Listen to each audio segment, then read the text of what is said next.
Bonjour à toutes et à tous. Alors aujourd'hui, je vais vous parler d'un livre publié en anglais qui, je l'espère, sera bientôt traduit en français. Il existe déjà en allemand. Il a déjà été traduit en allemand et vers le chinois. Donc bientôt en français, j'espère. C'est le livre de Daniel Levin, un avocat suisse. Et le livre s'intitule Nothing but a Circus. Donc en gros, rien de plus ou rien qu'un cirque. Donc c'est un livre qui vaut la peine d'être lu, étudié, puisque c'est une approche à la fois drôle, décapante et très bien documentée du milieu de l'aide au développement, du milieu de la lutte contre la corruption, du milieu des ONG. Et le livre est écrit par un avocat qui a consacré une grande partie de sa carrière au projet de développement dans les pays dits émergents. Et le livre est aussi très intéressant puisqu'il n'est pas uniquement concentré sur l'Afrique, mais il couvre aussi le Moyen-Orient, la Russie et même la Chine. Et puis, c'est une excellente occasion de sortir un peu du discours, j'allais dire, un bébé de formol, mais disons du discours conventionnel, des humanitaires, plein de bonnes intentions, ou du discours entièrement à charge contre l'Occident, dans la lignée de la France-Afrique ou autre. Non, non. On est là dans un discours de quelqu'un de lucide qui a vraiment été au cœur du système, qui distribue des coûts, hein, qui règle un peu ses comptes avec les Nations Unies, le département d'État américain, certaines ONG, mais surtout c'est un type qui, Daniel Levin, il veut vraiment nous aider à tirer avec lui une conclusion, des conclusions sur pourquoi la corruption semble être très enracinée dans le monde, notamment dans les pays émergents. Comment lutter contre la corruption et tous les phénomènes au fait qui tournent autour de la mauvaise gouvernance. Parce qu'il n'y a pas que la corruption, il y a, j'allais dire aussi et surtout l'incompétence ou la mauvaise gestion qui dilapide l'argent, le peu d'argent qui reste après, qui n'a pas été volé, bah, il est dilapidé dans des programmes mal ficelés ou mal exécutés. Voilà un peu le contexte du livre, son ambition. J'insiste, c'est un livre très drôle et il est très drôle et qui se prend pas au sérieux, alors que le sujet est sérieux. Et Daniel Levy c'est pas un type, c'est un type qui est lourd, hein, c'est un type qui a du vécu. Euh, et ce livre-là, il est édifié sur des anecdotes. Ça le rend encore plus attachant, plus facile à lire. Donc, en gros, chaque chapitre est une anecdote qui est filée en détail et pour en tirer le plus de conclusions possible. Donc, on suit au fait la carrière de Daniel Levin et on n'est pas face à un essai qui assomme par des maximes et des raisonnements de mathématiques financières.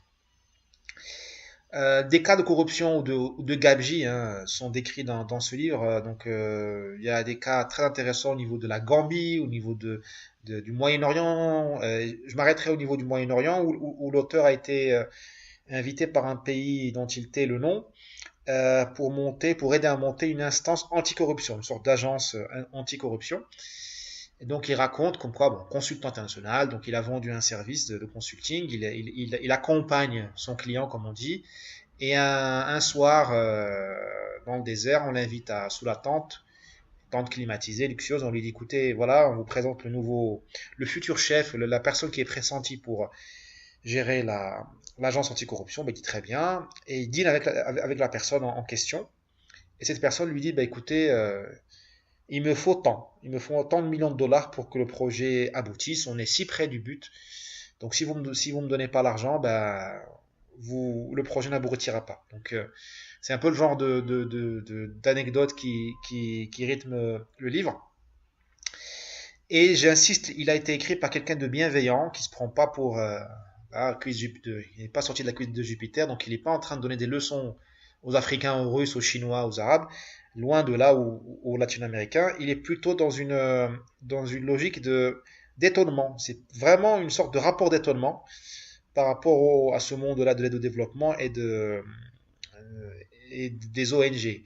Dans le sens où il raconte pas comment il part en Angola en mission et on lui dit voilà, il faut apprendre aux gentils Angolais à compter, quoi, à faire des mathématiques financières, à gérer leur banque centrale, à expliquer leur l'inflation, expliquer leur ce que c'est qu'un carnet de chèques, ce que c'est qu'un taux d'intérêt.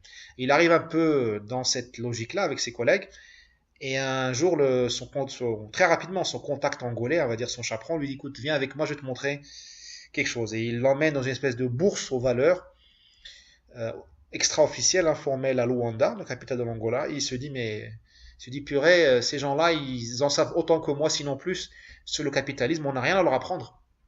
Ce serait plutôt à eux de nous apprendre des choses.